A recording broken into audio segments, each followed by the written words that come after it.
So the antis have a brand new Bible. Finally, we found the way that Joseph Smith could have written the Book of Mormon. It's called Joseph Smith and Dartmouth College. Very interesting. So what will we find? Stay with me and you'll find out many interesting things about that particular topic in this video. So I want to start with, and I know this will surprise many of you, I made a mistake. Yes, you're saying, please, Edwin, don't say it's true. Yes, it is. I'm generally short and too fast, and I've been a little too short and too fast on a topic, and that is the history of the antis' attack on the church. And I don't want to delve into a lot of the mire, but it's very instructive to understand how they construct a Bible. How do they come up with it? How do we deal with it when we see it? What have they done in the past? I think you'll be fascinated if you'll stick with me. If you don't like that kind of stuff, close your eyes and just relax. But that's where we're going to go. Now, before we start, you probably have asked a question, or if not, some have. It's, Edwin, how have you become so intelligent? How do you know so many things about what you're talking about? And that means I need to introduce two people. One is my wife, one is my brother, my two biggest advocates. When I started this, I didn't really know what I was doing. I had an interest. I found the words in the Book of Mormon that kind of drove me to start this thing. My brother said, well, man, wouldn't it be cool if you could be on TV or YouTube or something? Neither of us, we're old, we don't know anything about that stuff. But as it happened, we got to that place. And my brother was very intentional. You need ammunition, my friend. And so about 3 years ago, he moved from Sacramento up to Idaho Falls. And we saw each other a lot more. And every time he came down, he'd go to every DI from the top of the valley to the bottom of the valley. Because one thing my brother truly is, he's a spendthrift. And that might be even too complimentary. He's tight. He's an accountant. He's retired. Every dime is important. So he can go to DI and buy a book for $2 rather than Barnes & Noble for $30. So he tours through, every time he comes to my house, Ed, I've got 1, 2, 3, 5, 7 books. You're going to love them. And one thing my brother and I have in common, we have a lot in common, we love each other. We both like to read. He has a library of church books over 1,000. We read fast, and we have great memories to memorize. So it really helps what we're trying to do. I'm going to show you my base library in just a minute. These are where I'm getting the vast majority of the information that I'm sharing with you. You can buy these same books, they're out there, but I want you to know where I'm getting them. The second advocate I have is my wife. So we watch the videos as they come out. And my wife says, hey, stop waving your hands around so much, you're doing too much. Can you talk a little louder? I can't hear you. So she critiques me in love. So between the two of them, I get a lot of good feedback and a lot of help to do the best that I can. So the first is, well, what are the books that you have that you're using? So I've got a group here. A while back I gave a video on the defenders of the faith. Beautiful men who gave their lives to defend this religion, the Church of Jesus Christ of Latter-day Saints. The first was B.H. Roberts. So B.H. Roberts wrote 3 books. 3 books.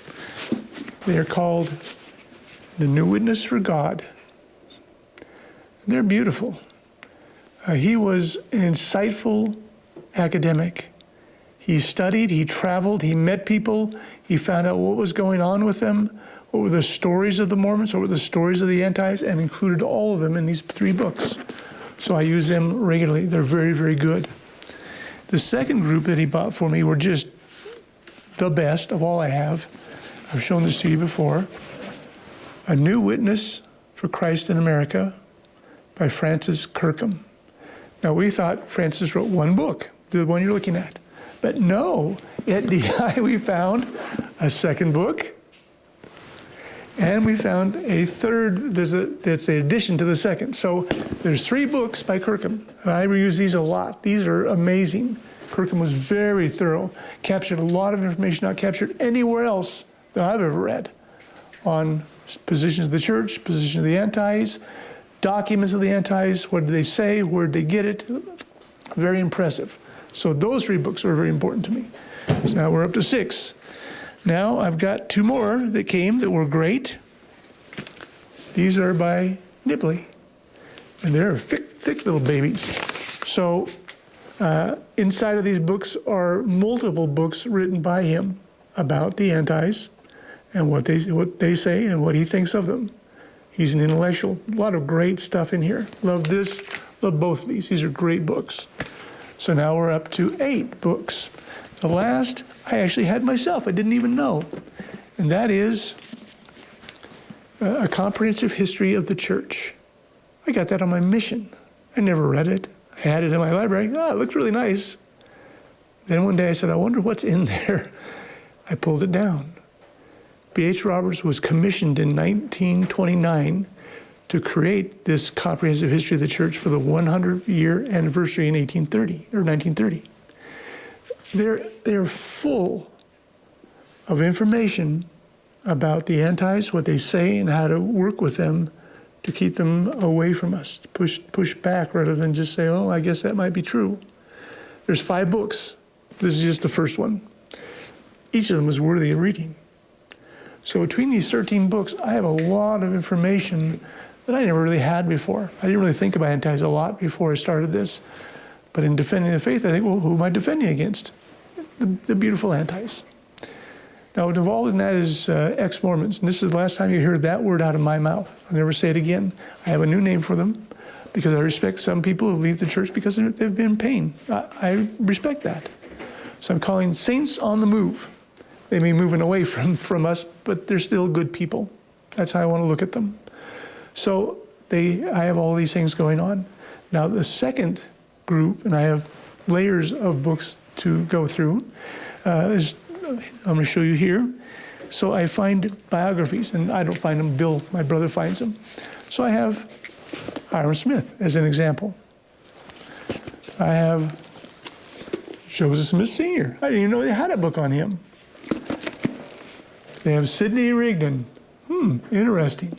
And many more. So I have biographies of different people that I can refer to and cross-reference to. So what I'm trying to do is say, well, what is truth? And not every author has every informational item. But you read 2 or 3 on the same topic, you see, that's very interesting, because the truth starts to come out between what you're reading. And I try to share it with you as best I can. That's an exciting part for me. I really love that. Now, the next video I'm going to do is on this new Bible, Joseph Smith and Dartmouth College. So if you will, just follow along with me. I'll use all these fine books that I've got with me now. I'm loaded for bear. I'm ready to talk and see what we can get to. Thanks so much. I'll see you down the road.